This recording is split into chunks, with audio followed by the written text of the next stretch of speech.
Hi, well, I'm Roger Harris. This is my wife Kathleen Harris. We're members of CLF congregation and came there after we started this ministry here at Jeremiah's Crossing, and we've been very grateful to be part of their family.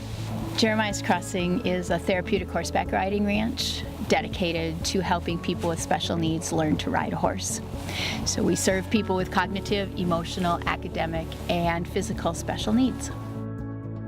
So Jeremiah's Crossing has 17 horses that help us with lessons. And that's a lot of hay and a lot of feed and a lot of veterinary care.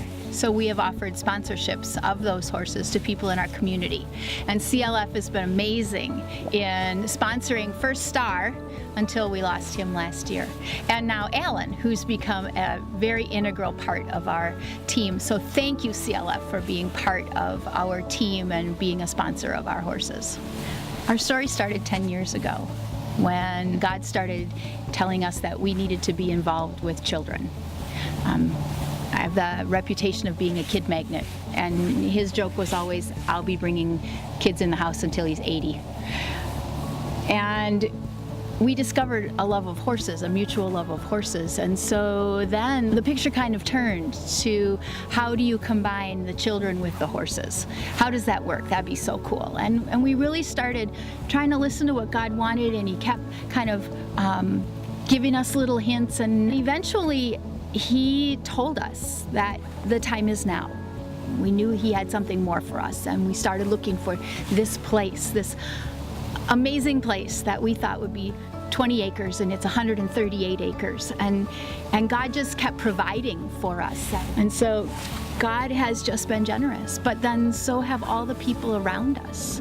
A bag of apples, a bag of potatoes. Here, we have some leftover brats. Put them in your freezer. People have just been here for us.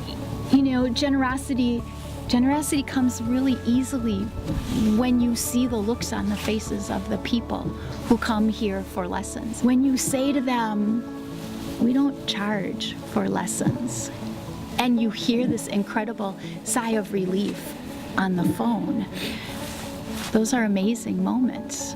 Being generous comes easy then. But we weren't always like this. I mean, me in particular was not always on the generous side. It's been a listening to God, and it's been, what are you trying to tell me? And the more we would tithe and be involved in that way, the more we realized there was a whole lot more to life than what we were doing. And that we were only going to find that by listening to what God had to say. I think the breakthrough for me, at least, was when we took in one of Kathy's sister's kids to try and help him through a troubled spot that he was having in his life. And I didn't think we could afford it. I was Mr. Practicality. If you don't have the money, you can't do this. If you don't know where it's coming from, you shouldn't plan on spending it, right? The money was always there.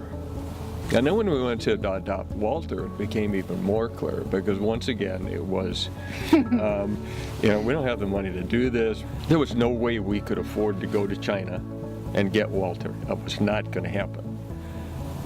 But every time I needed to write a check, the money was there. I have no idea to this day how or why, but it was. So by reaching out, I believe, by reaching out to say, okay, Walter needs a home, we'll bring him here. God said, I got it.